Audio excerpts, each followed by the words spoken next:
The man who walked into the future and came back. A man was walking home one day when he saw a sign on the ground. It read, "Do not step on the crack. If you do, you will be sent to the future."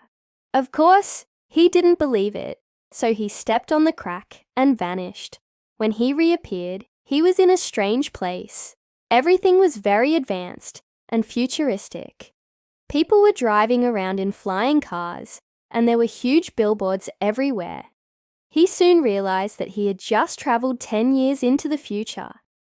He was very scared, but he had to get home.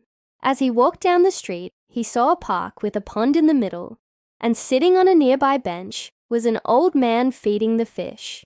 The man sat down next to him and asked, "Excuse me, but can you tell me where I am?" The old man looked at him and replied, "You are in the year 2030. The man was shocked.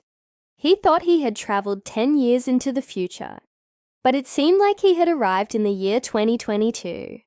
The old man noticed that the man was very upset, so he asked him what was wrong.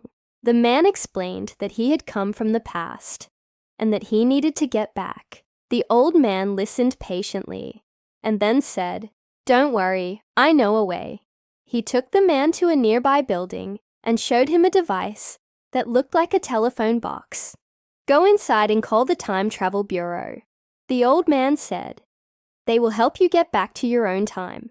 The man thanked the old man and stepped into the box. He dialed a number and explained his situation. A woman on the other end of the line said, "I understand. Just follow my instructions, and you'll be back in your own time." She told him to close his eyes and count to 10. He did as he was told, and when he opened his eyes, he was back in his own time. As he walked down the street, he couldn't stop thinking about the future he had seen. He had so many questions, but no one could answer them. That's when he decided to go to the library and do some research. He searched through the archives, but couldn't find anything on the future or the man who had helped him. Just when he was about to give up, he found a newspaper article that mentioned a time travel bureau. It was an organization that was dedicated to helping people who had traveled through time. The man was overjoyed.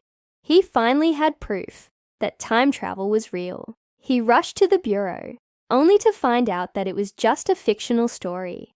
The man was devastated. He had traveled all that way just to find out that it wasn't real. But then he remembered the old man. He had been the only one who had believed him. The man went back to the park, but the old man was nowhere to be found. The man sat down on the bench and looked around. Suddenly, he noticed something strange. The fish in the pond were wearing little hats. He reached out to pet one of them, and as he did, it spoke to him. "Thank you for the hats," the fish said. "We really appreciate it." The man was shocked. He had just talked to a fish. And that's when he realized that he hadn't actually traveled to the future. He had traveled to the past.